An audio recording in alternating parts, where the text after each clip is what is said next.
You already know what time it is. Welcome to the new era of Daddy Wants to Play.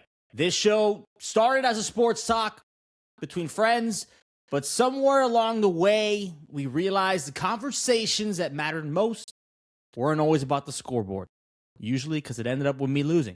They were about competition, leadership, fatherhood, sacrifice, and figuring life out in real time. So now, we're on to something bigger. Athletes, coaches, leaders, fathers, real conversations about what drives them, both in competition and at home. And this week, we kick off the new era of Daddy Wants to Play with someone who's worn just about every single hat possible.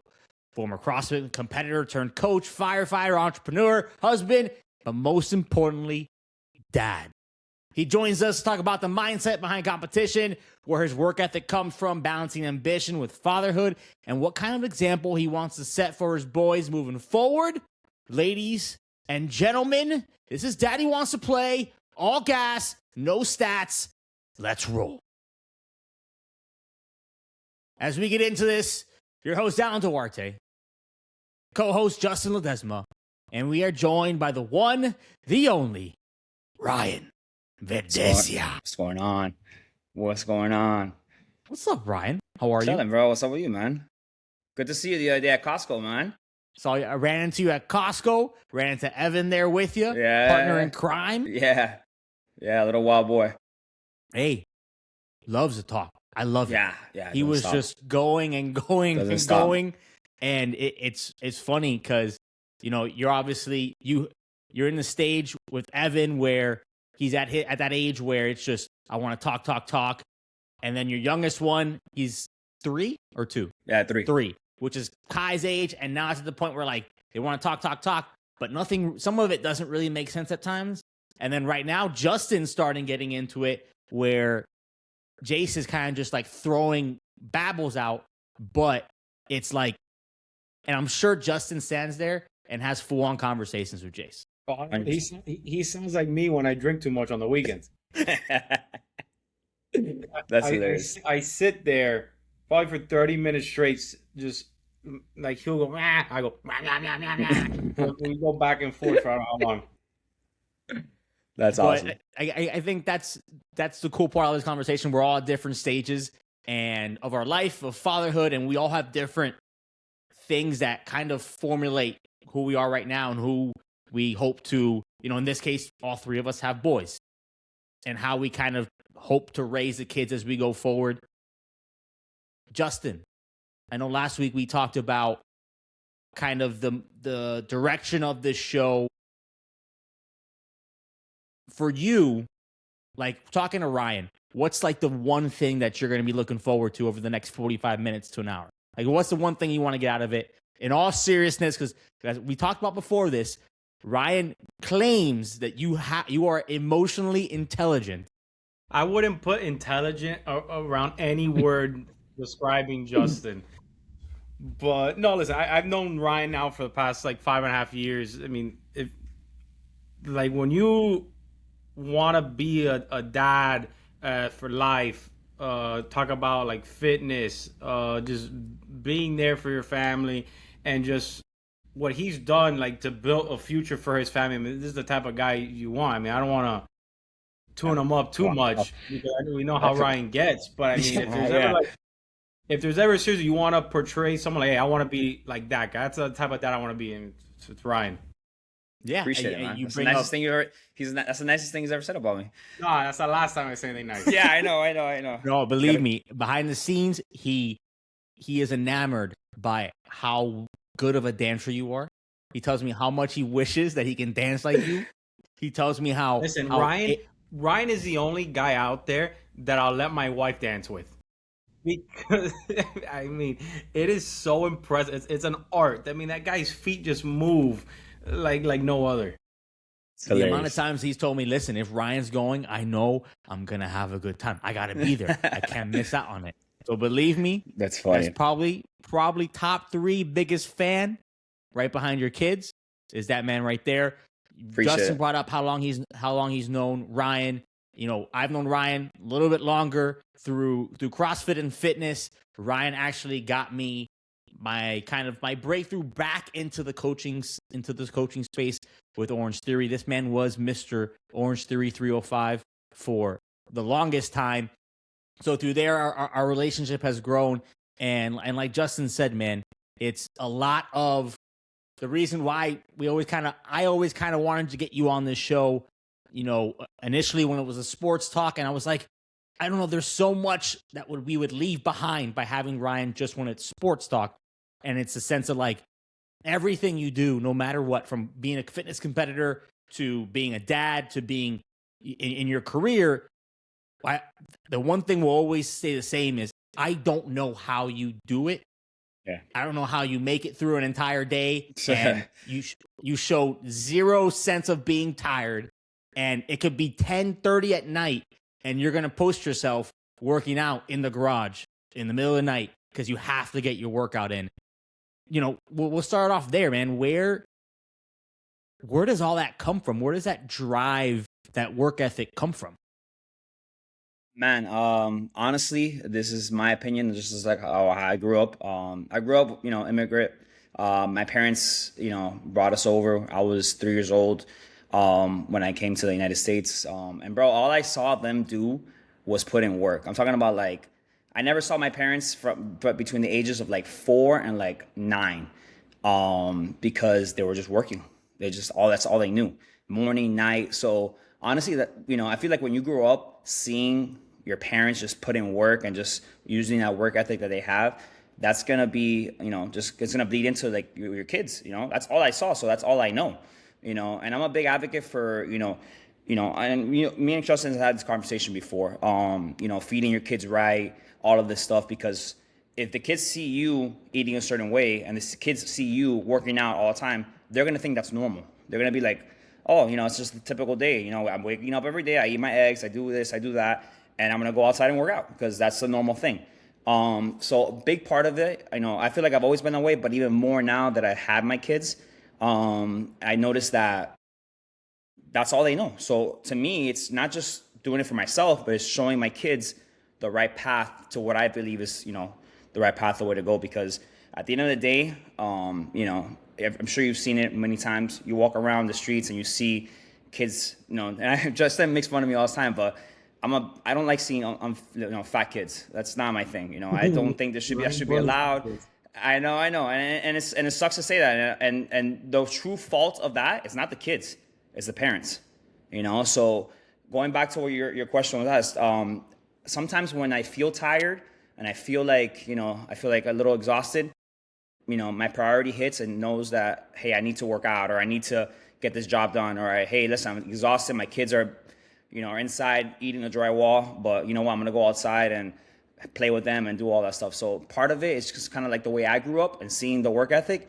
And part of me thinks, you know what? I want them to, have the same work ethic that I have, or even better, and just, learn and know that it's normal to put in work every single day, whether it's, working out or studying or whatever the hell they're doing. That's my big thing.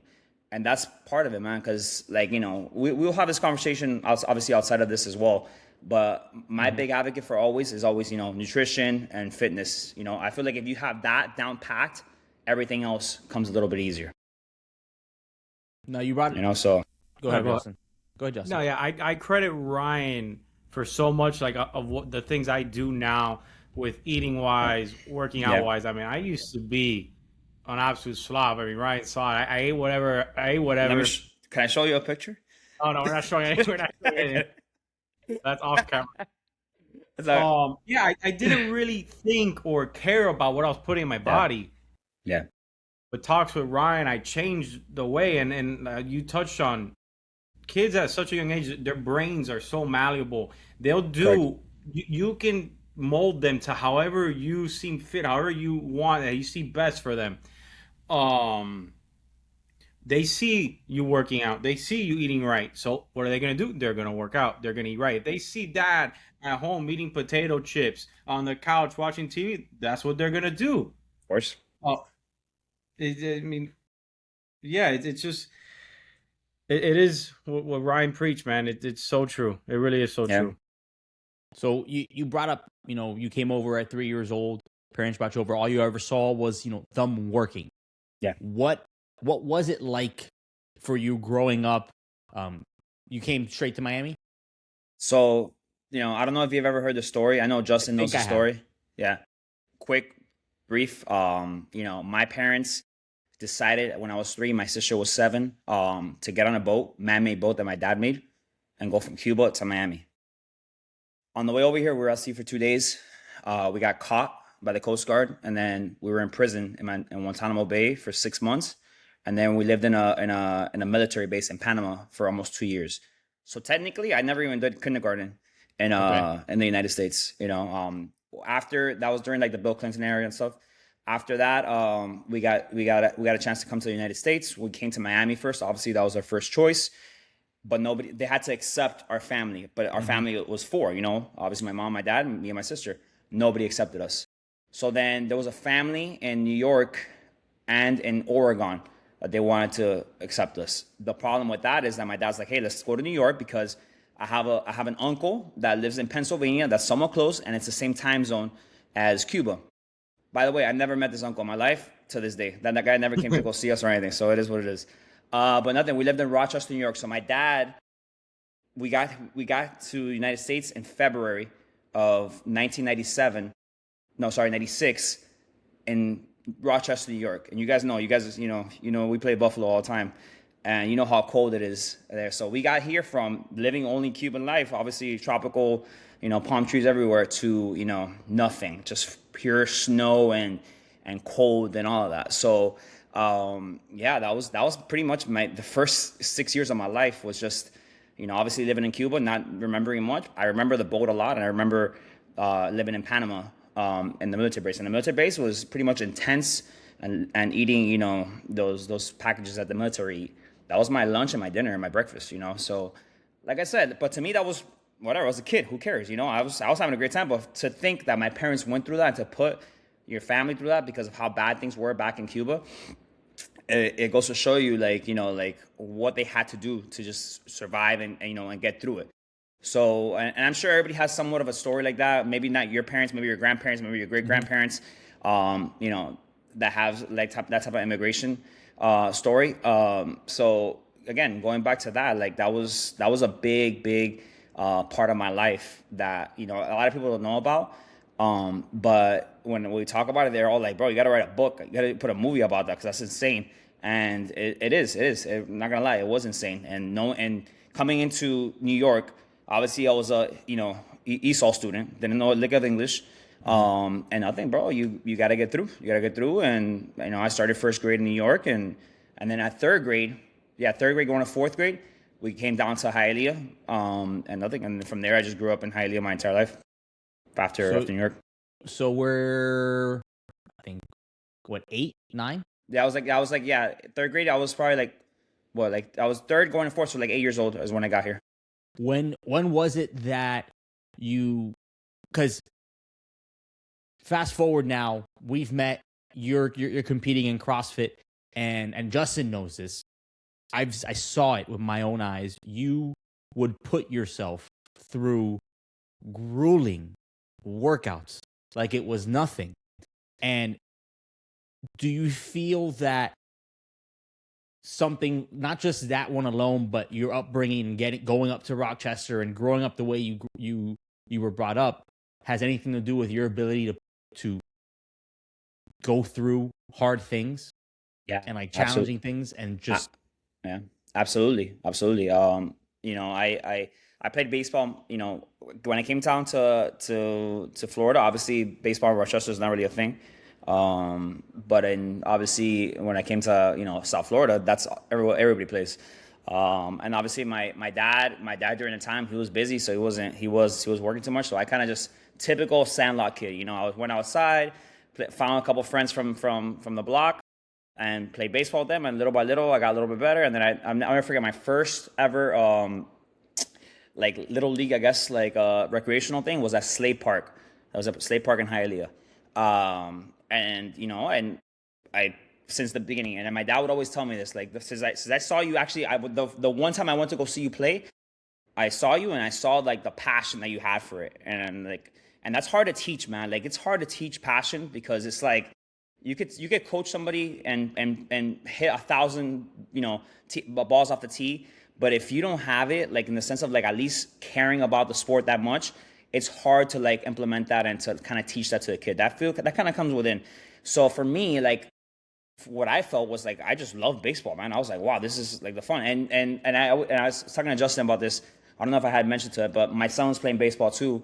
And in the beginning, when he started playing when he was like 4 turning 5, the first year was horrendous. Playing with the sand, it was just one of those. But then this year recently, he had a better coach, and he got his first like home run, right? And after that moment, that kid just turned the switch in the sense of just like, he just wants, that's all he wants to do. He wants to hit the ball all the time. So I think like once you get that feeling of like, oh damn, this is awesome, that passion of it, it all goes from there. So going back to what you were saying, like that drive when it came to like CrossFit, when I started doing CrossFit, same thing. Like when you hit your first PR, or when you hit that first like Fran time or whatever, or anything of that sort. I know Justin doesn't know what we're talking about, but that feeling of getting that like that personal record, you just chase that high the entire time.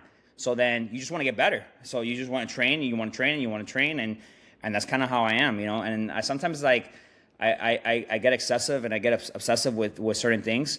So that's all I wanted to do. And during that time, obviously there was no kids, there was nothing involved. Yeah. So I was training 3-4 hours a day, thinking that I was going to make it to the CrossFit Games. And back then, same thing with baseball. I thought I was going to make it to the majors. My mentality was, I'm going all the way. Obviously, when I got to college, that changed. But you notice it, like that drive from when I started playing baseball to doing CrossFit to where I am right now has always been the same, And I don't know if that's something that I was taught, but like going back to like seeing my parents work hard, and I just wanted to be better and do everything better. That's what I think really helped me get to where I am. So. And where was the bridge? Where was the bridge between baseball into fitness in general, CrossFit, and competing? Where was that?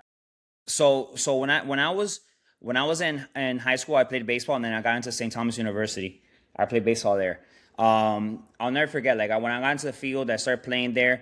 The level that I saw that I was just not there. Like it's just an excessive amount of like guys that are like 3 times. First of all, I'm not that tall to begin with, but they were 3 times my size. They're faster, they're stronger, and I'm like, shit. Like Justin and I know that feeling. Yeah. They're just animals, And not to say I couldn't bend better, but I just didn't have it. I didn't have the time to get that better that much faster. So whatever. So I kind of like baseball. After my second year, I got redshirted, and I was like, you know what, whatever. My sister started this thing called CrossFit, and I am CrossFit in Doral years ago. This is when like CrossFit wasn't really a thing. It was like, I don't know if you were around during that time, Alan, but that was kind of like when CrossFit was kind of starting. Mm-hmm. And my sister invited me for a workout, and I'm like, all right, whatever, I'll go. And then I went, and man, I got my ass handed to me. I felt like shit. I felt like throwing up. I felt like all these feelings that I'm like, damn, I absolutely suck. And I thought that I was somewhat of a decent shape because I play baseball, all this other stuff, but that nothing compared to what a CrossFit workout was, especially for somebody like that had no idea how to do these movements. So nothing do. So I started liking it. I was like, oh shit. So the challenge of me sucking so much at something made me want to like get better at it. I can't say the same thing about golf because man, I play golf and I suck and I don't have any desire to get that much better like how Justin and you do, but this is something. So when you said that the challenge, I immediately thought of golf because it's so hard. Like you think you figure it out. It is, bro. But the thing is, what golf was different about like weightlifting and stuff like that is you figure out a move, you're gonna master it. You're not gonna forget how to do that move. Correct. Yeah. Golf, you can think, oh, I just figured out my drive. And the next time you go out, you're topping every fucking ball. And at least for me, that's why I love it so much because the challenge between you and yourself. Yeah. No, listen, I could see the passion and people why they like it. I get it. It's just like for me, like I don't know why again, you and me had this conversation, Justin. I just didn't play with the right people. I think in my opinion during that time, like that was my first real like 18-hole experience. And man, I was just like whatever about it, you know. I would hit it, and then I would forget about the golf cart, and I would just run to the wall just to like get a workout in, bro. You know, like it wasn't my thing, man. It wasn't my thing. I'm not gonna lie. So You think it's too slow paced? You're a very fast paced guy. You want to get things done, bam, bam, bam, bam. Yeah. It's just not for you. But going back to that, I actually think that's a good thing for me. You know, like since I'm always at 100 miles an hour and everything that I do like the concept of getting good at golf, because just like how you said, like it slows your pace down. You know, it slows your pace down, and kind of like you have to focus times 10. So I'm not opposed to like getting better at it. I'm just like, to go out there for 18 holes for 4 hours. It was tough. Well, that's the thing. I mean, we're talking about a guy like Ryan that takes 70 phone calls a day. Yeah. I mean, there's gonna be an average of a phone call a fucking hole. No. You think you didn't play with the right guys? When you play with me and I hear 17 different phone calls, you're really gonna be playing with the wrong guy. I'm gonna get pissed off. Still, we just need a fourth guy. So we got to find a fourth guy. Let's four go out, and we'll get a game of golf in. Ryan and I can be in the same car. Yes, please. And then Justin will find you someone that won't take a phone call. Yeah. Maybe your brother. No, I can't. No. He does not get happy with me. Absolutely not. I can imagine. But we'll find somebody to do it. Yeah. And like, again, you were bringing up, just as in golf, even though Justin chooses not to practice to get better at golf. But the amount of work that you would put in, obviously, and it was finally that moment where, you got your ass kicked. I suck again at something. Yeah. That has to be, it's a humbling feeling, but, and I felt it when I did the High Rocks in Miami Beach. Yeah. You're back in the tunnel, and like everything, like that competition mode kind of like starts up again. You're like, wow, this feels good. And like, you think to yourself, how good can I get at this? Yeah. And the idea of the work that you have to put in fires you up. I love that shit, man. I love that shit. And I don't know why. Honestly, I don't know if it's just like embedded in me, but like, let me give you another perfect example. Obviously, you know, just Alan, that I got into a SWAT team now. But to me, that was like the training that I did for that. People thought I was fucking insane. Like I was training like an excess. You could ask Justin how I was training. At the station, I was running 3-4 miles at a crazy pace, and then I'll do like 300 burpees, and then I'll do this, I'll do that, and that I like that shit. I like the fact of training for something to do well. You get me? And then my mindset at the same time when I was getting into the fire department is the same thing I was getting to SWAT. I didn't know shit about shooting. Like I shot maybe 3-4 times in my life prior to SWAT school. So what did I do? I went shooting 4 or 5 times a week. I took Justin with me one of those days. He's an okay shooter, you know. But yeah, dude. Like I just, it gave me something to have like a shot for. You know what I mean? Like I didn't want to go in there sucking. You get me? I didn't want to go in there being the medic, quote unquote, the medic that, you know, oh yeah, he's a medic, he can't shoot, or oh, he's a medic, he's not that fit, or whatever the case may be. So I wanted to go in there, you know, the best version of me, you know, that I could be. So that kind of like that drive that gave me to be able to do well at SWAT school was the same drive that I had from CrossFit, and the same drive that I had from, you know, getting into the fire department. So that all blends in, and I give a huge credit, you know, maybe, you know, Glassman will hear this. I don't know if Glassman's even the owner of CrossFit anymore, but I do give a huge credit to CrossFit, because honestly, a big part of my life when it came to like going hard at something and everything, whether it's school or anything, job, whatever, was CrossFit. Honestly, I mean, obviously, baseball gave me like the I guess the good habits of like training for something, but like the intensity and the thought process of like doing really, really hard shit, and then like, I don't know, you could testify, in the middle of workout, you want to quit so fucking bad, but then you just keep going because why? Because you need to finish it. That feeling, I take it with me everywhere. I take it with me when it comes to work, when it comes to raising my kids, when it comes to raising, you know, when it comes to my relationship with my wife, all of that. And I think that's why I did a huge, you know, credit to CrossFit, because even though they have their flaws on a lot of things that they do, one thing that they did right was create that community of like people that wanted to like train so hard for something that it really, really helped me out to do everything that I've done in my life.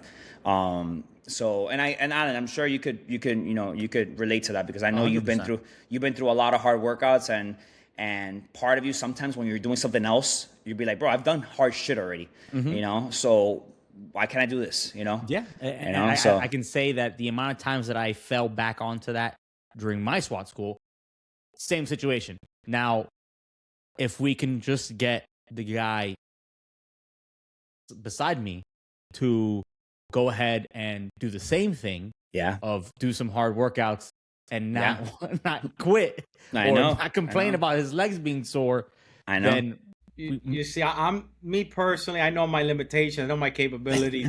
I'm not built for that. I mean, when I'm in the station with Ryan and he says workout time, I'm running the other way. Yeah.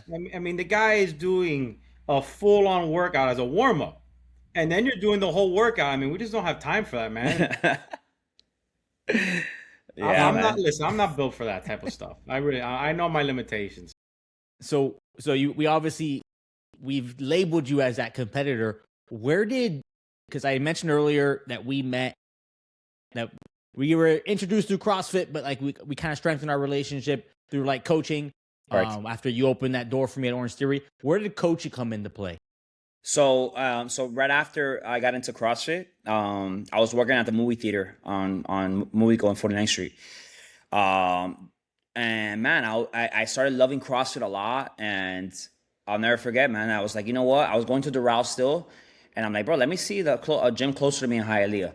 So, little by little, I started searching, and during that time, Caution CrossFit had just opened up. Dominic Morici was the owner of that. And bro, all I did was I showed up and I said, hey, listen, I want to start working out here, but in the future, I would love to start coaching, and I gave my background. I gave him, hey, listen, I don't have any experience with coaching, but what I do have is, I played baseball my entire life. I helped, like the class after me when I graduated high school, the 2010 class, I helped them like, with baseball training and all that stuff. So I had a little bit of experience, but not a lot. And he during that time he gave me the job. So I was working at Movico and then Caution CrossFit. And then at the end, I just left the Movico industry and I started coaching, full time at Caution. And man, I will say this, bro, like coaching to me, I love my firefighter job. I love being everything that I've done. Coaching to me is still my favorite thing I've ever done in my life. When it came to like job related stuff. And why is that? Is because the gratification I get from helping somebody lose weight, feel better about themselves, all of that stuff, man, like I guess is what you say, giving back. It's a huge gratification that I get for myself and obviously for the person that gets there, and to me, man, that's I don't know what else gives you a better feeling than that. Obviously, I love my fire job. I love everything that I do when it comes to work. But coaching to me was my favorite job of all time, and I took it very serious. Like I was very passionate about it. Obviously, fitness wise, I worked out all the time and all that. But my favorite thing to do was coaching, and coaching people. Like I like coaching athletes, but my favorite people to coach was the 50-year-old lady that needed to lose 30 pounds. Was the 60-year-old guy that needed to gain some weight or lose weight, whatever the case may be. That was my favorite person. Because why? Because that person is, drawn to you and is so like happy that you got them there that you made a friend for the rest of that. So most of my friends from CrossFit, honestly, are 20, 30 years older than me. Mm-hmm. Just because me and him got that relationship that helped him or her get to where they want to be. And, that feeling, man, is the best. And I know you could justify with that as well, because I know you've coached and you've helped people get there as well. And I know you could relate to that, man, because that really is a great feeling. Again, like I fall back on it as, again, I got lucky enough. That's where I met my wife. There's so much doors that have opened up through coaching. I met my wife through CrossFit too. So and I get it.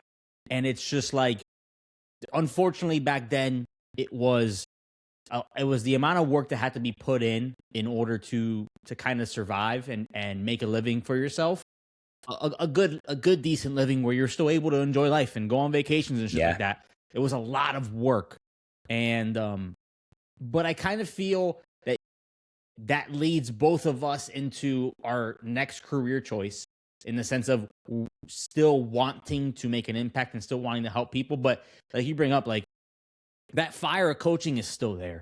Yeah, dude. And I look forward to it now more with my son.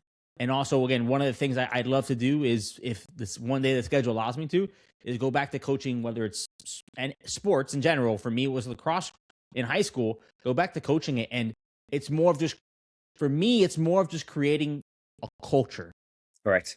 A like-minded culture where everyone thinks the same and they're all working towards similar goals, everyone in different positions. Now, I don't know if Justin heard it. Justin, he's just trying to make you feel good about yourself. So when he talks to you and he's trying to motivate you, that's what he's trying to do. Yeah, but what you don't understand is Ryan says it like very mean. He's a mean guy, bro. Like Come listen, on. listen. Alan, The people you know me, bro. Listen, the people that are gonna listen to this podcast, you're gonna come away with, man, Ryan's a real nice guy. Don't get caught up in the BS. This guy's mean. Yeah. He talks down to me. He makes me feel bad about That's myself. so much bullshit. That's so much shit. The one time, not the 1 month that I had given my mom an Orange Theory membership for Mother's Day, I think it was. She would only go to Ryan's class. If she went to a class one day and Ryan was on the schedule, but then they had a substitute teacher, she was pissed. The amount of people that I've spoken to, and Ryan is their favorite coach. Like, it's there's a lot of people, and it's just the type of class environment that he created in the coaching style. Like you said, it was life-changing for you to be able to change someone's life, and you did it with such care and kindness that I feel like people truly felt like you cared about them, which is, I think, is the key for coaching, because now you are motivating this person and making this person believe that they can make a change. Correct. Yeah, When yeah, they dude. themselves, they tell themselves, I can't do this. I'm not going to be able to do this. And now to be able to make them listen to you and believe it themselves, I think it's one of the best feelings in the world. Now, you go through coaching, you went through CrossFit, you went through Orange Theory, and you loved it so much to the point where even after you started your next career, you tried as hard as you could and as long as you could to hang on to both. Yeah, I did. Honestly, I did. And the only reason why I left, or kind of had to step away, was because I couldn't put in the hours that the owner wanted me to do. Mm-hmm. And on second of that, my firstborn was born. So Alan, the time to be at the gym to make decent money, was it early mornings or late at night? And I wasn't willing to sacrifice that time with my kid over making the extra money that I need to make for whatever reason. So that was hard for me to let go. Honestly, it really was. To this day, I still think about it all the time. I like I said, for me, it wasn't work, bro. It was just, if I had all the money in the world, I would have done it for free, So I think, it just didn't make sense for me at that point. I was really busy with the fire job. I had the other stuff going on, and to put in the 5 a.m. Classes that I would have to teach, or the 5:30, 6:30, 7:30 class I had to teach, it would have been tough, and my wife works as well. So it's one of those things that, like, how the hell are we going to do this, So something had to give, bro. And the one thing that I wasn't going to give is time with the family, And that's my biggest takeaway when it comes to that, I had to let go of something, and I had to let go of that, unfortunately. And do I regret it? Absolutely not, Number one is family, and then obviously everything else comes after. Yeah. And go ahead, Justin. Yeah, no, so you talk about, obviously, you coached, you had the love for that. Then you went into firefighting, which, I mean, for those of you who don't know, I mean, me, Alan, we don't really talk about our personal careers, but I work with Ryan in the Coral Gables Fire Department, which is where I met Ryan. And I'll never forget, you probably don't remember this. It's one of the first, real interactions I had with you. It was at Station 3. And you're like, hey, let's go work out. I go, no, sir. No, I'm calling Ryan He said, sir. "Who the fuck is this guy?" I I'm know, I calling know. Ryan sir at this point. 'Cause I'm on probation. And he's like, no, let's go. I go, okay, whatever, bro. We go up there. And we did the craziest work. I'm trying to lift as much as he's lifting. And I can't. I just can't. And then he goes, all right, we're going to go for a quick run after. We ran once around the building. He goes, no, just 3 laps. We did 3 laps. The 3 laps turned into 10 laps. I go, this is the so that initial thing, I'm like, yo, this guy's crazy, man. I thought you were an absolute insane person for I don't know how long. Yeah, I think you still think I am. You know, 100%. You left Yeah. it was a lasting effect on me. But so yeah, but to get into a little more. What made you go into that fire service after coaching and so on? So, believe it or not, I was somewhat decent at school. I was trying to get into optometry school during that time. I know. Yeah, you would think about that now. Me doing that shit, it's like crazy. No, bro, they don't make the chairs. They don't go the lift. I know, they don't go that high. You can't even see into the guy's I have eyes. to bring everything down. Oh yeah, man. I was trying to go into optometry school. But one thing that and Justin knows this, but one thing that I don't like is debt and finance, and I'm really big on finances when it comes to saving money and all this shit. When I saw how expensive that shit was, and then during that time, I don't know how it is now, but during that time, the only school near me was Nova Southeastern University. I can't even remember how much it cost, but it was like a crazy amount, like 30, 40 grand per semester, some shit like that. And it was a 4-year degree. So I was gonna get into that when I finished my bachelor's. And I was like, fuck that, bro. So I kept on coaching. I had a buddy of mine that he works for Hialeah. He's a fireman for Hialeah. And I'm talking to him and I'm talking this shit with him. And he goes, bro, why don't you become a fireman? I was telling him the story of how expensive school was. And I'm like, bro, I've never even thought about that. Like, honestly, I didn't grow up, obviously my parents weren't firefighters. I didn't have any relatives that were firefighters. I come from nothing when it came to that. So nothing, dude. He goes, bro, try it out, check it out. And then he invites me to his station. And I'm like, oh, what the fuck, I'll go, So I go to the station, and I showed up in, a shirt and jeans. And, dude, it felt like a locker room. Like, it felt like the boys are hanging out, and it felt like that feeling of like baseball. Like, it was like, all these guys are like chilling, hanging out, working out, cooking, eating, just talking shit. Then they go on calls and they come back and they do the same shit over and over and over and over again. So I was like, oh shit, this is dope. Like, this is cool as fuck.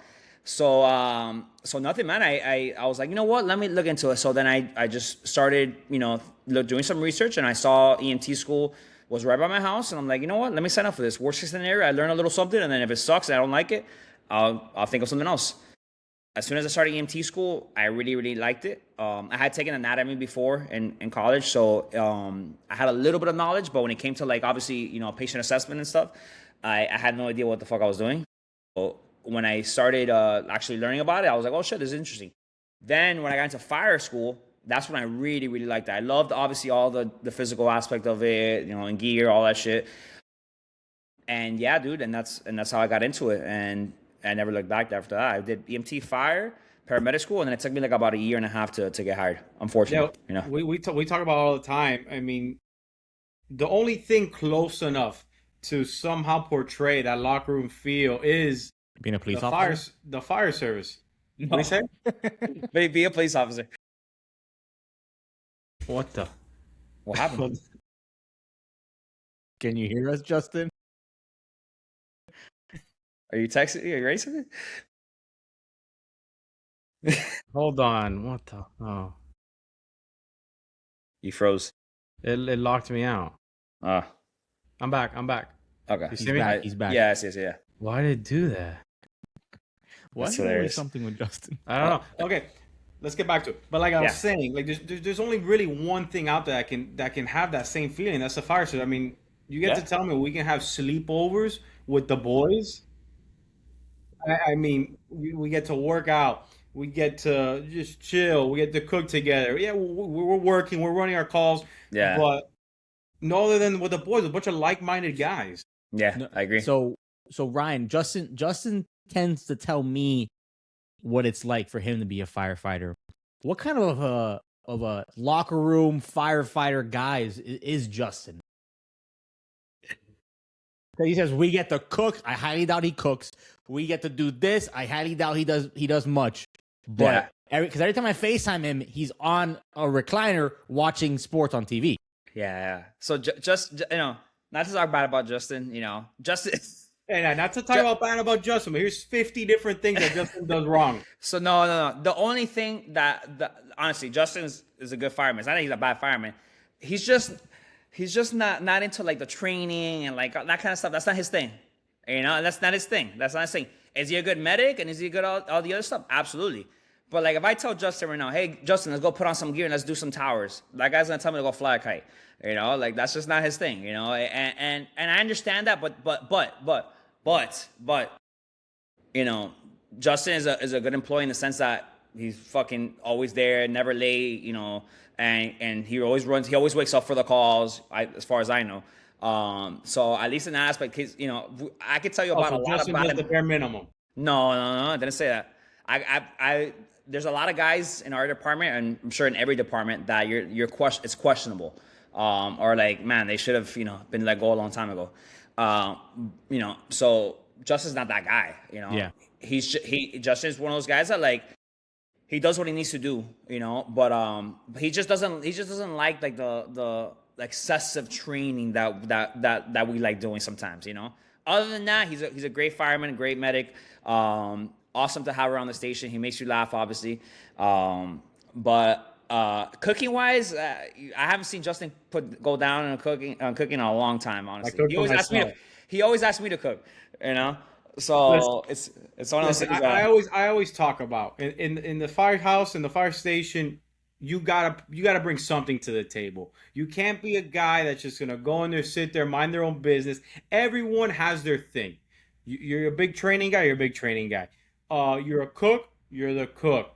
You're just a whole nice guy, whatever. Okay, be the nice guy. But you need a vibes guy in the station. You need a guy that's when shit's going bad, when you're getting busy, call after call. When you're on a bad call, some bad shit happens. You see bad things. I mean, it just comes with the territory. You're gonna run on calls that affect people differently. That it's gonna hit some people harder. You need a guy in there to bring everyone together and cheer up with some laughter and stuff like that. And that's my role. At least that's how I see my role. Listen, I went to a fire retirement ceremony for one of our SWAT medics. And there was 3 firefighters retiring that day. And one of the guys, a little bit of a bigger gentleman, he'd walk on scene. I'm like, what is he going to do? But besides the point, let me tell you, the things that were said about him, about being that vibes guy, about being able to make everyone laugh in the station at that time. So when he got on scene, he took care of shit. Everyone came up, said, if we had an incident and he got out of the truck, I knew shit would be handled. And I was amazed at the amount of people that spoke for him, that walked up to the top to take a picture. Like, it was the busiest picture time of the entire ceremony from the amount of people that he's impacted. So like, absolutely right in the sense that everyone has to bring something to the table. And Justin, we've never talked about it because we always kind of kept our careers private. What was it that got you into the game? Bro, it was pretty much, I finished playing baseball right out of high school. I played baseball with a guy that his dad, he was a chief in a department. And he was like, why don't you come over, do a right time, and just see how you like it. Him knowing, he was an ex-baseball player too. He knows how it is. Went there, loved it. And I was like, why not? There was nothing really specific about it. No thing in family history that brought me to it. But it was just to get involved in that locker room feel. I mean, you can't put a price tag. I know so many people that go into work, put in their 9 to 5s, and they come home miserable. They're like robots. Wake up, go to work, come back. With us in the fire service, you never know what you're going to see on a certain day. You can go from a burning house to saving someone on cardiac arrest. There's so different things. It's every day's different. Every day's exciting, and at least for me, I know me. I can't sit at a desk. I can't sit at a desk. I can't be on the computer the whole day. I have to be up and moving around. Now, maybe one day it'll be for you, Justin. I hope it will, because it'd be fun to train for it. But Ryan is one of the few people that because the common theme is, you know, police officers wish that they would have been firefighters. But the guy with us today is on the opposite side. He wished so much to be a police officer, he put himself through SWAT school. Now, real quickly, Ryan, we talked about it a few times during and then after the fact, and you told me that it was one of the hardest things you've ever done in your life. Yeah. How was that experience, and why was it for you one of the hardest things you ever done? Bro, honestly, the reason why, I've asked this part, I got asked this conversation a lot. I've asked this question a lot. The reason why, man, honestly, is the lack of sleep times the lack of eating, and how they will, and because of all that, they still want you to be at 100% attention, and obviously physical as well. So to me, the reason why I think it's one of the hardest things I've ever done, it's not so much obviously the physical part, everything was really, really difficult. But for me, the hardest part was just, man, you're only getting 3-4 hours of sleep. On top of that, you're not eating. They don't give you they don't have a lunchtime there. They don't give you lunchtime. Hey, this is breakfast time and lunchtime and dinner time. No, you're eating protein bars off your pockets, and whatever you can fit in your pockets, that's what you're eating, you know? And then, you know, you have a gallon of water that you finished by 10 a.m. and you have to find a way to refill it and drink another gallon of water. So honestly, the reason why, for me at least, was just like the amount of work that you have to do, and then put that into effect with the lack of sleep and the lack of eating that you do. So big thing, and I wasn't used to that, because even when I did all these crazy CrossFit competitions, yeah, they were harder, but you had time to prepare and prep and eat correctly and stay hydrated and all this shit. But for SWAT school, it's like whatever you could find type of thing, you know, like, hey bro, like, here's a water bottle, drink it. Who knows whose water bottle that is, you know, because there's not enough time. There's not enough time for you to properly hydrate and to properly, eat. So that was tough, dude. Honestly, that was the toughest part. And then driving over there and then driving back, and then all the shit that they did to you too, obviously getting maced and getting gassed and getting all this other shit that done to you. Like, that sucked. I never experienced that. I've never been maced before. I've never been gassed before. And by the way, getting maced is the worst shit in the world. Oh my God. Dude, I'd rather get gassed 100 times over getting maced ever again in my life. If anybody ever experiences that, or hopefully nobody ever experiences that, man, when I tell you that affect, and I heard it affects people differently from what I heard. I think it affected me the worst, man. I couldn't see shit. I was hurting, and then the next day I would shower, and then it would reactivate and just fucking destroy my eyes again, and then you can't like breathe well. Like, it was horrendous, man. It was horrendous. And I know you've been through it, Alan. So I'm sure that your eyes was the only thing that was destroying when it reactivated. Horrendous. Now I've had this same feeling since I finished it. To this date, I still feel the same way. Would you do it again? For what reason? Why would I do it again? I loved it. Yeah. I loved the opportunity to do something fucking hard. Yeah. I would do it again. Yeah. I'm not saying the only reason why I wouldn't like to do it again is because I didn't see my kids between Monday to Friday. That's the main reason why I wouldn't do it again. That's if my kids weren't involved, 100%, I would do it. But like, that's the same. Yeah. My wife was a single mom for 5 days in a row, Monday to Friday, and then on Saturday I was at the baseball field for freaking 4 hours, getting baked. So it's like that's the part that was tough, man. Like, I was leaving my house at 4 a.m. and I was getting home 10 o'clock at night. So I never got to see my kids. And I couldn't talk to them in between, obviously, because we couldn't have our phones. So that part sucked, dude. Those 3 weeks felt like 3 months. So yeah. What's up? No. Finish up. No. I'm saying, like, that's the only part. That's the only reason why I wouldn't do it again.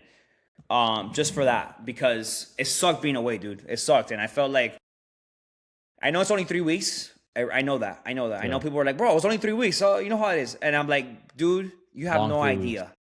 It's a long ass 3 weeks, bro. Like, that's the part that made it difficult. Not being able to be home with my kids. You know, I like doing certain things with my kids that I do every time I'm home. You know, make them breakfast, take them to the park, all that shit. And I couldn't do it, you know? So going back to what you're saying, if you and me had the opportunity to do it again, 100%. But I hate that my kids take a back road when it comes to that, you know?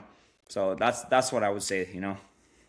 Yeah, we talk about it. I mean, talk about a guy that like wears so many different hats. Yeah. Firefighter, SWAT guy now, public scam adjuster, It's fucking good. rental properties, Yeah. workout guru. Is it ever too much for you? Like, how do you balance all of that and then the family life? Like, do you struggle sometimes to turn it off and be able to like go on like relax mode? Yeah, dude. In the beginning, when I first my first one was born, I had a hard time, dude. I'm not gonna lie. I'm not to sugarcoat it at all. I had a hard time like, cause bro, you as a man, you want to provide, bro. That's you know, you guys all know that. Like, you want to provide and you want to, you know, make money to be able to go on the cool vacations and to do this and to do that. But then what's the point when your son or daughter is getting raised by, you know, just your mom, just your wife, or a nanny or a daycare, whatever the hell it is, you know? So it was hard for me to like take a step back. That's, you know, Justin, you know, I don't take any overtime at work for that reason. Like, I don't want to not know how my schedule is the next day. So my rule is, like, I try not to ever take overtime at my job. So Justin will tell you that sometimes our overtime is the morning of that. You'll know if you're gonna get the overtime. And for me, that doesn't work because I have my if you look at my schedule, dude, it's insane. It's like I have so many things listed up. But what I do is I try to end my day no later than 3:30, 4 o'clock, no matter what I'm doing. So that way, because that's the time when my kids play baseball, go swimming, do jujitsu, all this other shit, and that's the stuff that I don't want to miss at all. You know, I refuse to miss that unless I'm obviously if I'm on duty. So going back to your question, Justin, I just try to plan myself. I'm a big planner. I try to plan like my week from the week prior. You know, so like if I have an inspection I have to do at a house at this time, I know even if the homeowner tells me, hey, it has to be there, I can only be there at 5. I'm like, hey, listen, I'll see you next week, and I'll find a way to not be there at 5. I have to be there early. I'll be there earlier.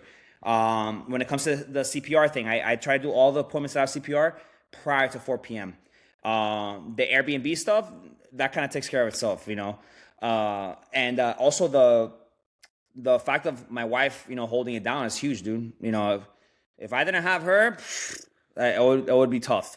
You know, I know both of your wives pretty well, and I could say the same thing for you. I know you guys have a huge, you know, support system with them, and that's huge, man. Because if you didn't have that, you imagine having a shitty wife that was telling you, hey, you need to be home, don't work so much, and oh, hey, come take care of the kid and do this. And dude, how do you want me to provide, but also like you're not putting your step in, you know? Like you have to help, you know. So, and I know both of your wives work and stuff too, so does mine. So it's tough. It's tough for the wives as well to understand that, but it's huge to have that support system with your significant other. Yeah, you touched on it, talking about how like 3-4 o'clock you want to be done. You want to be there for your kids' baseball, for the jiu-jitsu. Yeah. And I mean, and especially that, I mean, we're gone for 24 hours. Exactly. So when the whole 24 hours gone, when you aren't on shift, you want to be able to be there the whole time for your kids. Yeah. But honestly, Justin, the good thing about our job, we're away for 24 hours, but how many people do you know that have kids that work 8 to 5 in Brickell? It takes them an hour to get home. What time did they spend with their kid? So our job is 24 hours away, but then the next 2 days we have to be able to spend time with them. So I'll take my schedule over the 9 to 5 100%. Any day, you know? 100%. And Alan, the same thing for you. I'm sure you work 12-hour shifts or 10-hour shifts, whatever you work. Yeah, you might work 10-hour shifts 3 days in a row, 4 days in a row, but the next 3 days are yours, you know? And that's the time that you should take advantage with your kid and go, you know, do a lot of stuff with them. So I'll take our schedules, your schedule, my schedule over the typical 8 to 5. I'm telling you, I've seen it. I have a bunch of friends that work in finance and do all this shit. And, dude, they have an hour and a half commute to fucking Brickell and the beach and all this shit that's insane. You're spending an hour and a half there and an hour and a half back. It's 3 hours every day, Monday through Friday. 15 hours a week. 4 or 5 by days the a time week. they get home, they're exhausted. Exhausted. It's time to put their kids to bed. And what quality time are you spending with them? Exactly. So, my advice to people like out there, bro, like find something you love, but at the same time, make sure it makes sense to give the time for your family, bro, because what's the point? I don't care if you're making $300,000 a year, $400,000 a year. If you're not home, what's the point? Like, to me, I'd rather make a quarter of that and then spend time with the family and do the cool shit, And one thing I will say that I always tell Justin, one thing I really do like that Justin does is that he goes on all these cool vacations and stuff like that. And now he's gonna be able to do that with his kid and experience that. I grew up never going on really vacations that much. I went on every other year, one random Carnival cruise.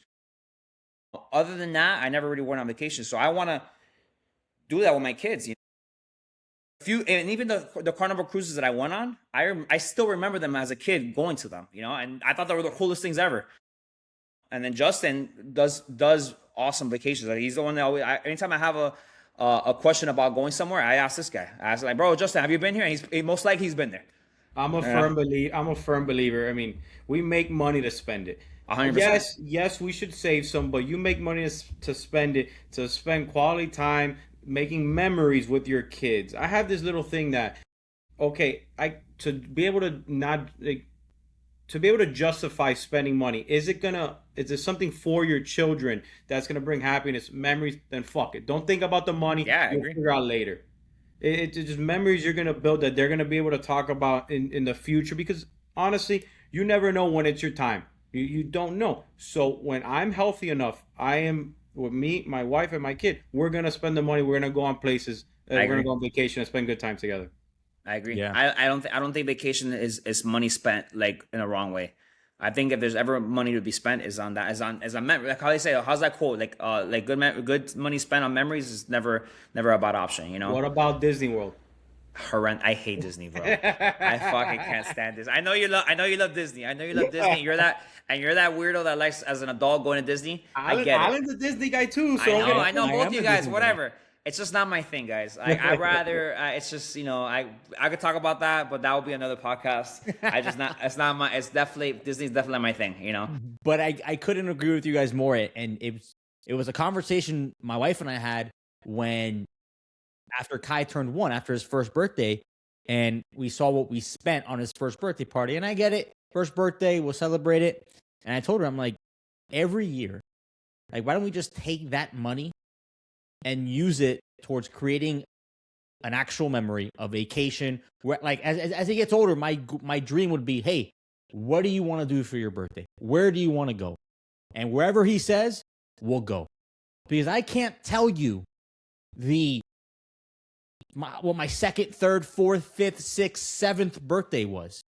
I can't tell you what gifts I got, but I can remember every other year we'd go skiing in Canada when I was 7 or 8 years old, and then every other year we didn't go skiing, we went on a cruise. I can tell you about all those memories. Yeah. So I told her, I'm like, if one day he says, I want a big birthday party, then okay, we'll do a big birthday party. But until then, let's take this money and use it to create memories, not only for him too. Like, a lot of this is for us, and that's where, like, the Disney conversation comes in. Because early on, let's be honest, Disney isn't for the kids as they're growing up until they can recognize the characters. It's really for us. And yeah, I think that's like what Justin was saying is we work so hard, and at the same time, we should be able to put that towards creating memories, not only for them, but for ourselves. And you bring up how, you didn't have the luxury of going on a lot of vacations growing up, and how you want to be that and try and do that, create that for your boys. When did you start thinking about it? And like, even now, what kind of a father are you trying to be? That's a good question. Yeah, dude. To me, I just want to be recognized as a dad that's there for them. Like, I'm telling you, man. Like my dad worked a lot. Not to say he was a bad dad at all. He was a great dad. But he worked a lot, you know. So I saw him a lot, and he'll go to all my baseball games. But him and our conversations, 99% of the time was about baseball. That's it, you know. Never about anything else, girls, school, none of that stuff, you know. That's just the bond that me and him had. Nothing against him. You get me? This guy, he almost killed himself trying to get us over to this country. I mean, so I give him all the thanks in the world for him, you know. But I want to be a dad that could talk to his kids about anything, bro. I think communication with your kids, to be able to talk to them, ask them about their day, put the phone down, put the iPad down, all that bullshit, and have a conversation with them to understand what's going on in their lives. Is there something wrong? Is there something that's bothering you? Is there something? Tell me all the good stuff. You know, I want to be a dad that has that conversation with them every day. You know, like that's huge. And I feel like the communication nowadays with kids, and I see it all the time. You know, how many times have you gone to dinner and you see a family and all the kids do is on their iPads or on their phones? That shit bothers me, bro. That shit kills me. When me and my wife and the kids go to dinner, we're having conversation. Mind you, my 3-year-old, just like how your 3-year-old does, talks a bunch of nonsense, but we listen. We fucking listen, and we're like, okay, yeah, whatever you said. My big one still talks nonsense. My big one just doesn't stop talking. But we're there, you know. And then one little advice that I got, by the way, that I started doing, and I think is super cool, which I'll tell you now. Something that I've done now when we go to restaurants is that I make, and it's something I saw on Instagram. I make my big one order the food. Have you seen that? Yeah, dude, it's been a game changer. You know why? Because it's kind of like he's being a little man. He's like I told him the first thing, that you got to know the waiter's name. So a 6-year-old is telling the waiter, hi, Barbara, how are you? Is it okay if you get my brother this and myself this? And then he talks to the waiter like that. That's huge to me, dude. Like, he's already becoming like this man that like could have a conversation with a grown ass person. You get me? And yeah, dude, like little things like that. If you start teaching them stuff like that, I think it goes such a long way. Because my son, like my 6-year-old, could have a conversation with anybody. This kid will go to anybody and anyone and have a full-blown conversation with them. The most random shit, but he'll still try. And I think that's huge. And just like anything, I think the way to be successful in life is having good relationships with people and having good communication skills. So if you could teach them that from now till, until they're older, do you imagine how well they're going to be when they're 18 going to college and be able to talk, as opposed to the antisocial, introverted kid that's on the phone and on the iPad and all that bullshit? So back to your question, if I could, the kind of dad I want to be is to be able to teach them the correct way of being, and when you're talking to somebody, look at them at their eyes. Don't give me those wandering eyes. Shake their hand firmly. Yes sir, no ma'am. All of that stuff, bro. Teach them right manners, man. Like that's such a thing now that kids don't do. Because one thing, yeah, my parents weren't around that much, but my parents did teach me manners. Like like that shit didn't fly in my house. Like bad manners is not a thing. Like I never disrespected my mom or my dad. And whenever I kind of raise my voice, they'll let me have it, because that didn't fly. And I'm grateful for that now, because that's how I'm able to like have conversations and with people and not be a dickhead, So yeah, dude, I that's my thing, man. As long as you communicate with your kids and and ask them their problems, ask them like their wins and losses, I think it's huge, bro. It's such a big thing, such a big deal. Yeah, I mean, obviously me now I'm fresh to the game. You guys are in. I'm fresh to the game with a new son. I'm working on things. Everyone has advice. Everyone has their way of doing things. But I respect a little differently, because I'm kind of like minded as you. The way I want to raise my son. Any advice to me that you would give? Yeah, dude, for you. Bro, I don't know if it's controversial, but not for you, but bro, raise him like a man, honestly. Yeah. Like raise him like a freaking man. Nope. In this house. Yeah, dude, that shit, like that shit bothers me, man. Like the soft, like, no, dude, It's fucking okay, little Johnny. No, it's not okay. It's not okay. Raise him tough, man. Raise him tough. Wrestle with him. Go hands on with him. Like, but at the same time, like, never let him scream at your wife. Like never, like that shit. If there's one way to piss me off, is when my son like gives the slightest attitude to my wife. So you see, to touch on that real quick, it's something I try to work on and stuff like that, because you cannot argue with your wife in front of your son. No matter what, and as much as you want to get after it, but you got to reel it in and talk about it after. Yeah, I know. Because they're seeing it, so like, oh, dad talks to mom that way. I mean, I can do it. I can go and talk to her that way. No, the son has to have the utmost respect for the mother. If he wants to get after me, okay, you can get after me, but I'm gonna deal with it. And to touch on what you said about the like getting your older son to order for everyone, that's building that self-confidence that so many kids lack nowadays, because dude, mommy and daddy do everything for them. The self-confidence, having communication skills. We see, Ryan, me and you see it all the time. Oh yeah, at the fire service is fucking ridiculous. There's Same so thing many with me. kids nowadays that they just It's you so can't have ridiculous. a conversation with each other. It's awkward. It's like I can't, like, bro, I can have a conversation with anybody. It doesn't matter if we have nothing in common. Like Justin, you know, we have some old guys in our department that are like, that they're white. I'm Hispanic. They grew up in the middle of nowhere. I grew up in Hialeah. We have nothing in common. Yet me and that person can have conversations about anything. Like we can always find common ground on anything.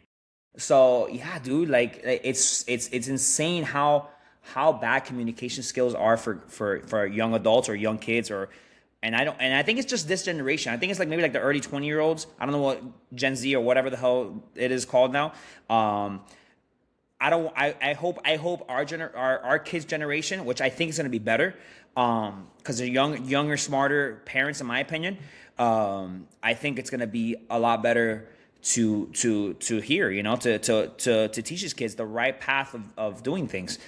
Because man, let me tell you. Oh, Justin, one more thing. Patience with your kids, man. Yeah. Because all I want to do is sometimes whoop their ass. Yeah. And sometimes I have to hold back, you know. And I know you get a little hot headed sometimes. So just try your best to like be patient. Because the thing is that if you blow up, they're gonna think that's normal, and they're gonna want to blow up too. And you don't want them to be like that. You want them to. I really want to try to be the parent that they do something I don't like or I don't appreciate or I don't just disrespectful. I don't want to be the guy, okay, timeout, because they're not really gaining anything from timeout. No. It's something that you taught me. Okay, you want to be a little dick? Here you go, 20 push-ups. Yeah. 30-second wall sit. Hands up in the air like that. Because what happens? They're gaining something from that. Just getting in timeout is not going to do anything for them. Yeah. And they'll find something to do. They'll fucking start picking at the drywall. And they'll start drawing with their fingers and shit. Trust me, I've done it. I've been there, bro. You're going to see. My big one, Evan, was in timeout almost every day. But I would make it like a thing that, like, if he was going to go to timeout, he's going to hold a plank. He's going to do a push-up pose. He's going to put his arms up, because I'm not going to make it easy. And then he's going to be like, fuck, I don't want to do that again. I don't want to do that again. Yeah, that sucks. With that is... So what does discipline look for you? It's that kind of stuff. Anything else? Yeah. It's so my discipline is very simple in that sense. Like bro, I don't ask for much, man. I always tell my kids, as long as you listen to your mom and dad and kind of like understand what our concept is and like listen to what we tell you to do, don't make me ask you 3 times. After the 3rd time, there's gonna be problems. Typical stuff, you know, and it's gonna happen, dude. You're 3-year-old. It's happening now. Yeah, it's happening now. And Justin, your little one, by next year, you're gonna tell him to do something. He's gonna be walking, and you're gonna tell him not to grab something, and he's still gonna grab it. Yeah, I can't wait. I already think about the attitude he's gonna give me. Yeah, and then the second time you tell him to, he's still doing it. That's when you gotta be like, okay, dude, what's going on? So yeah, mom, I rep my kids like I told you. Like, listen, if you're gonna do that, that's fine. You're gonna hold a plank. How long? Don't ask me how long. Just hold it. You know, typical SWAT stuff. You know this. Like when you ask, when they tell you, hey, go run, you don't ask how long. You just go. So it's kind of the same concept. Like I tell them, and then they kind of have to suck it up and do it. Yeah, you know? I really don't like the don't do it. They do it. Don't do it. They don't do it. Okay. Because then they know, okay, I can get away with it a couple times until something actually happens to me. Yeah. So that's my argument with them always is, you know, like, don't make us repeat ourselves more than twice, man. Like the first time, maybe you didn't hear us. The second time, you're already screwed. You know. So yeah, dude, I think that's a huge thing. Find a way. Bro. I'm not a professional parent. Every kid is different. Every parent is different. I don't want everybody to be like, I don't know where. Oh, I gotta listen to this guy. No, that's not what I'm trying to say. I'm trying to say what works for me, Yeah, what works for my exactly. two boys, is that. You know, I've tried Exactly. other methods. I've tried other methods. You know, I've spanked my kids a couple times and that shit doesn't work at all. Honestly, that for me doesn't work because they don't care. The kids don't care, bro. Like find kids, it oh, funny. you spank me. They'll cry for 10 minutes and then just fuck up. What they do get scared of is put them in a plank position for a fucking 2 minutes and you'll see what happens. Yeah, that's scary. That's scary. Getting your ass beat, you heal. 2 minute plank, you're gonna be sore. You know, like it's crazy, right? Like now, back in the days, you used to beat the shit out of us. Yeah. And now it's like I'm realizing as a dad, I'm like that shit don't work. At least with my kids, it doesn't. My kids, I spank my kids and they're crying and I'm like, all right, whatever, I'm over it. It doesn't work. So my thing is that, dude, like find a way to reprimand your kids in a way where it works for you and it works for them. What works? I know if it's taking away a toy or doing something of that sort. See what works. But for me, that's what works the most. You know. The one thing before we wrap this up, I wanted to ask because obviously the boys are already, Evan's already starting sports. He's getting into my little it. one too.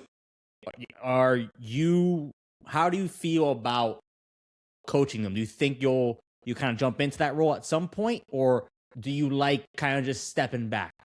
So for me, so at least with baseball, like I did so when Evan started playing like a 5 years old, I was kind of like in it, but then I was getting too frustrated because like I told you, like it's just playing with sand the entire time and not taking it serious, and it sucks though because like I said, you have a passion for the sport, so you're like fuck, I don't know, like so I kind of stepped back a little bit.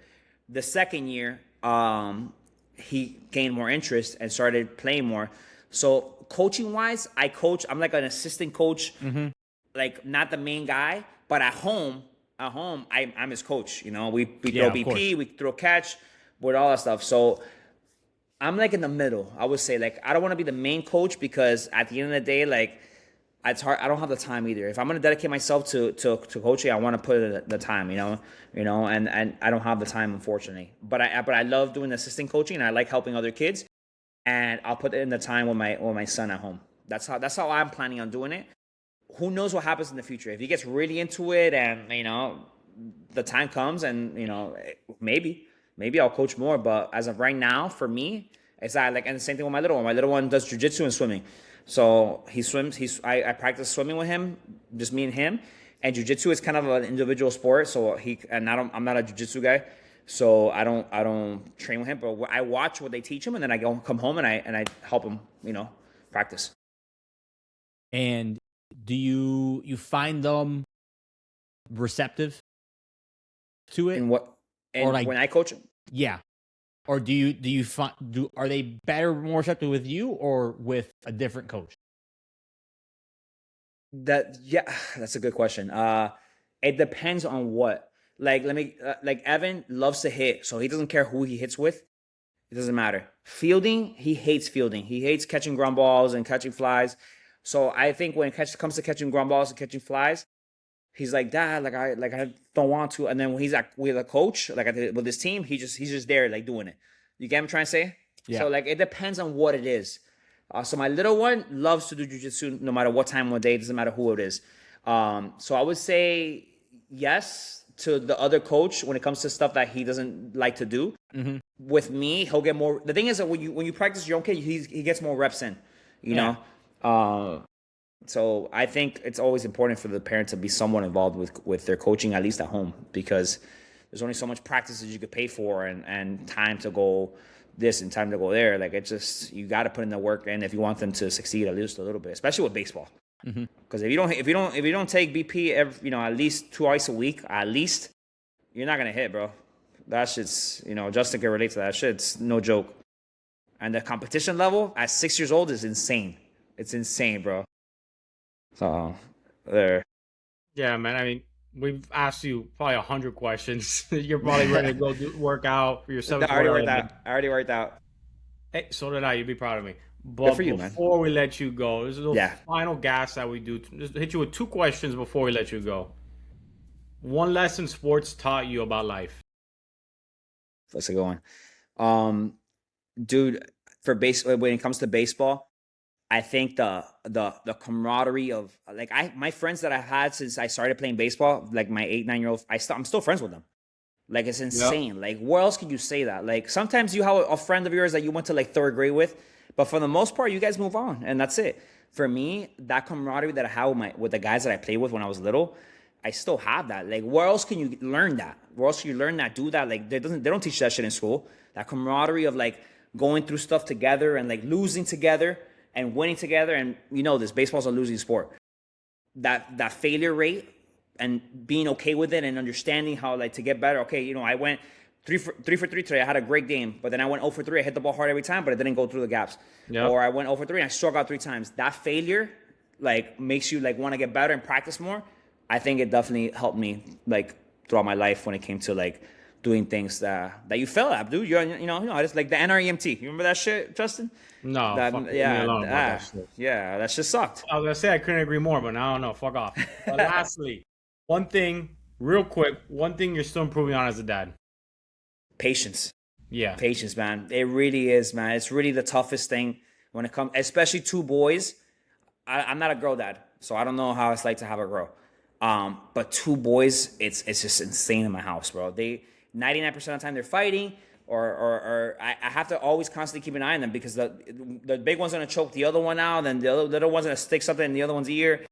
So I would say patience. Or you're gonna push them on the sidewalk like you did when I went over the other day. Yeah. So yeah, man. The best advice is just find a way to have the patience to deal with them, man.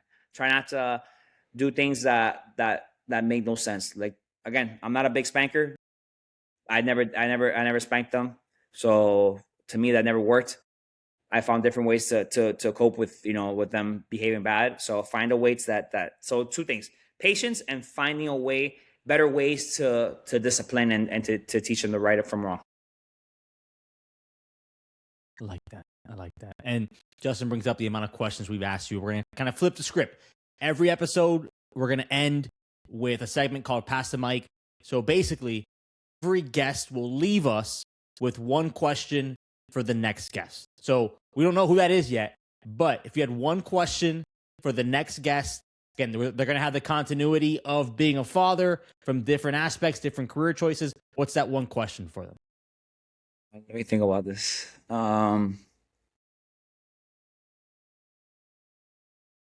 Just a good question is, in what ways do you think that you could improve as a father? Just what ways, or you know, what method you think that you could follow to be a better father, and anything of that sort. Yeah, what's the best? What way can you be a better father? What can you do to be a better father? I like that. So then our next guest will get Ryan's question and so on and so forth as we go through cool. it. They'll always end the episode with a question. That's going to do it. Ryan, I appreciate your time. I know you're a busy guy. It is before 3:30, 4 o'clock. Yeah. So I know we got everything out of the way before then. Before we go, make sure you guys head over to Instagram, TikTok at DadWTP, DADWTP on X at @that_WTP. Spotify, Apple Podcasts, iHeartRadio, and Amazon. Make sure you like, follow, subscribe, and just share it with just one person. Ryan, where can the people follow you at? Ryan_claim adjuster. I have an Airbnb as well. If you want to go to Georgia, let me know.